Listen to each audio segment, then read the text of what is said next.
Shu kitobning ichiga siyohda chiroyli qilib atrofiga gul bulbullar suratini chizib, Hafiza deb yozib ham qo'ydi. Bir bolani ishga solib, maktabdan Hafizaning suratini oldirib, yonida saqlab yurdi. Goh-goh ana shu suratni yashirincha o'pib ham qo'yardi. Xolmatjon o'rtoqlaridan biriga shu qizni juda yaxshi ko'rib qolganini aytdi. U negadir Hafizani hammadan qizg'anar, bu nomni boshqalar tilga olishni mutlaqo istamasdi.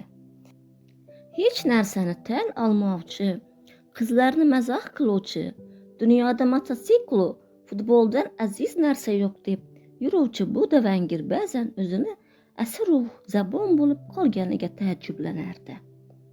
Shanba kuni ular to'yda uchrashib qolishdi. Yasanib kelgan Hafizani ko'rgan Xolmatjonning yuragi yana gup-gup ura boshladi. To'ydagi yigitlarning ko'zi ingichka bel, kaptar ko'krak qizda edi. U bugun oq kapron ko'ylak kiyib, sochini quppa qilibdi.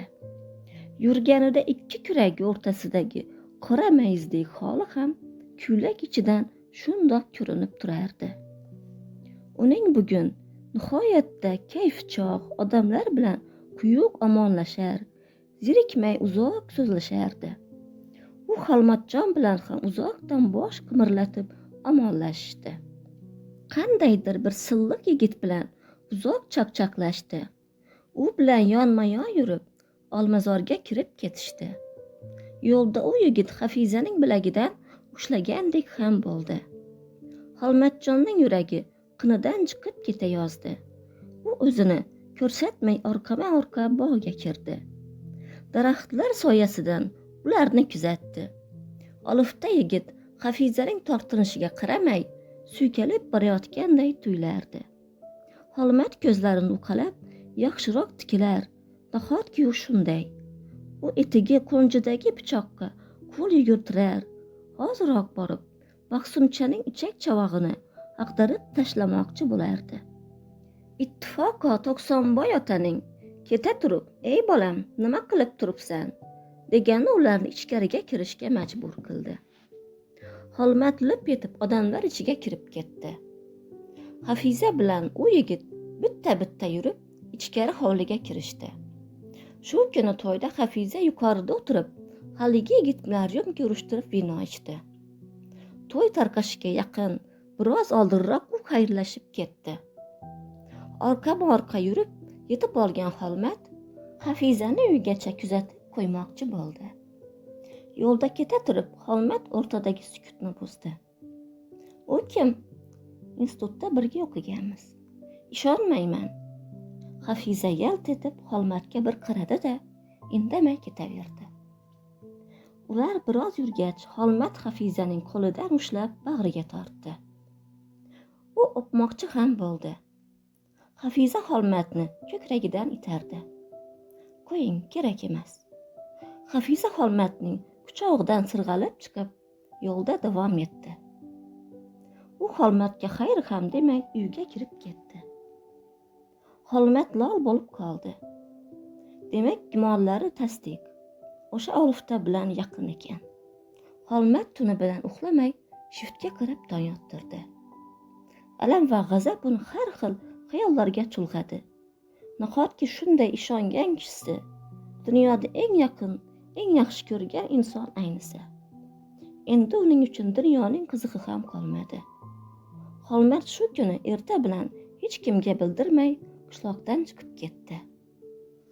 O'rtoqlarinikida deb yurgan onasi ertasidan boshlab zir yugurib izlay boshladi. Qishloqni elak-elak qildi. Vasvasaga tushgan ona kanal bo'yiga borib, oqib yotgan suvga qaradi. Nahotki u bo'yniga tosh bog'lab, o'zini suvga tashlagan bo'lsa. Nahotki Rustam dostondek bolaginasi yosh jonga qasd qilgan bo'lsa. Xushtor bo'lish ham shunaqa bo'ladimi? Xudoyi, bu zamonning bolalari muncha yomon ekan, muncha shumtaka ekan. Endi nima qilaman, voy bolam. Xolmat hech yerda yo'q. Qo'shni qishloqqa ham borib kelishdi. Namangandagi qarindoshlarinikiga ham yugurishdi. hech yerda yo'q. Oradan bir hafta o'tgach, kutilmaganda xat kelib, Xolmat onasidan bu namaqulchiligi uchun uzr so'rabdi. Mirzacho'lda ishlayotgan emish. Xolmatning yo'qolganini eshitgan Hafiza yuragi orqasiga tortib ketdi. Shu lahzaning o'zidayoq maktab direktori xonasiga kirib, raisga telefon qildi. Allo, menga Hamrol aka kerak edilar. Yo'qmilar? Siz kim bo'lasiz? Bosh buxgalter? Sizdan bir narsa so'ramoqchiman. Shirmatov qayoqqa ketgan? Ha, Xolmatjon Shirmatov. Menmi? Meni tanimaysiz. Ayta qoling, sizdan o'tinib so'rayman. Topildi deysizmi? Mirzacho'lga ketgan deysizmi? Qachon kelar ekan? Hech kelmas emish. Nega? Hafiza bo'shashib hayron bo'lib qoldi. Nega bunaqa qildi? Nahotki men uni ranjitgan bo'lsam? Yomon ish qildimmi?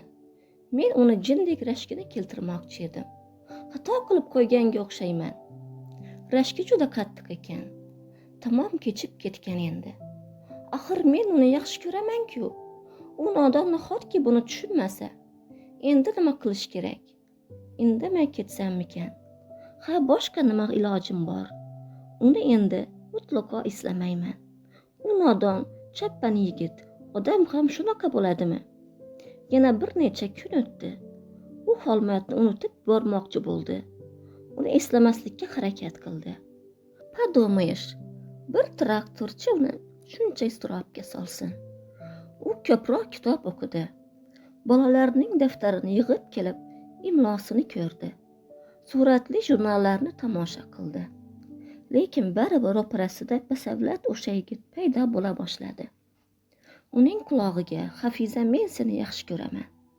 Men umrimda hech kimni yaxshi ko'rmaganman. Men yomondirman, lekin men seni sevaman. Senga sodiqman. Sendan ajralsam o'lganim degan so'zlari eshitilib ketdi. Agar men seni yo'qotsam, mening hech narsam qolmaydi. Mening dunyoim yo'qoladi. Hafiza ro'parasidagi kitobni o'qigandek bo'lardi-yu, ko'z oldida Xolmatjon qulog'ida uning so'zlari jaranglab turardi. U kecha-yu kunduz o'yladi. Fikr va xayolini aslo chalg'ita olmadi. U biroz xayolparast ham bo'lib qoldi. Bir kuni onasi urushib berdi. "Hay Hafiza, senga nima bo'ldi? Buncha xayol surasan?" Hafizaning chidami bir haftaga yetdi. Endi u ortiq tura olmadi. Uydagilariga Toshkentga borib kelishini, zarur vazifa topshirilganini aytib, shanba kuni poyezdga chiqdi. U Toshkentga emas, Mirzacho'lga jo'nadi. Cheksiz dala, olisda terin mashinalar gurillab suzib yurardi. Ulkan qarga chetida Hafiza kaftlarini peshonasiga soyabon qilib, nigohi bilan uzoq-uzoqdan kimnidir qidirardi. Agregatni to'xtatib, pastga tushgan bir yigit qartani kesib, u tomon kela boshladi. U ancha yaqinlashgach, ro'parada changga belangan, oftobda qorayib ketgan Xolmat paydo bo'ldi. Uning soqollari, bo'ynidagi sochlari hurpayib o'sib, allaqaysi bir kompozitorga o'xshab qolgan. Hafiza hazillashib, Majnun degani ham yodiga tushib, ichidan kuldi. Ular bir-biriga tikilgancha qarab turishardi.